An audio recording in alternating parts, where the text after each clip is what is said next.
Los Angeles. Identified members of the notorious 18th Street Gang will not be allowed to appear together in public, even to stand together in their own front yards. The city is targeting the 18th Street Gang because it is one of the nation's largest and fastest growing gangs. The federal government has also been cracking down, deporting gang members convicted of crimes.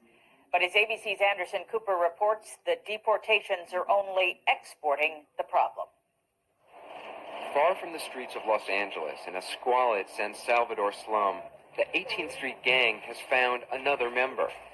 His name is Little Mousy. He's only 9 years old, but today he's getting his first tattoo. Welcome to the new El Salvador. The civil war is long over, but the gang war has just begun.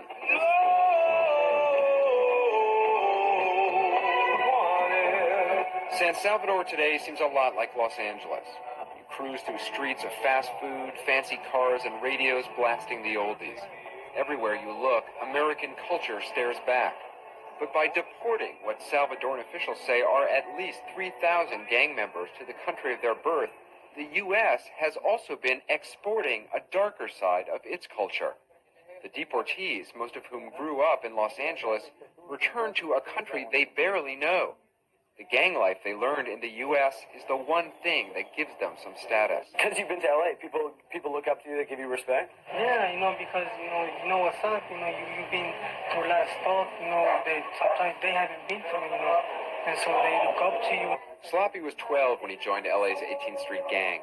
On returning to El Salvador, he formed a new gang clique with Nasty, a deported drug dealer. Together, they've recruited a half-dozen young Salvadorans eager to join something hardcore, something American. The gang has become a family of sorts, one they can't imagine living without.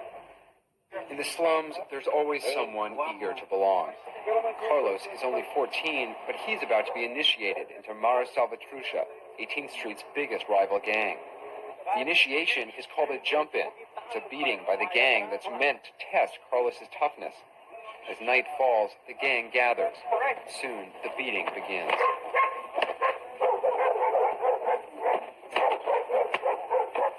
Afterwards, Carlos is stunned but happy. He passed the test. His reward is a few tokes on a joint and some cheap liquor. He now belongs, and his life will never be the same. In El Salvador, it's believed there are now some 20,000 young Salvadorans who have become gang members. You see them swaggering through slums, dressed in Nikes and baseball hats, robbing, selling drugs, stealing cars. Most wind up dead or in jail. Some become drug addicts and end up begging in the streets. With 60% of people here living in poverty and opportunities few, the police and juvenile courts can't seem to handle the problem. The gangs just keep on growing. Some kids do get out. Rosa was shot and paralyzed by a rival gang member. Her gang then abandoned her. The deportees, she says, bring nothing but disgrace. They come here, she says, and recruit and tell us the rules from L.A., but in the end, we're the ones who suffer. But for every one who leaves a gang, there are 2 or 3 to take their place.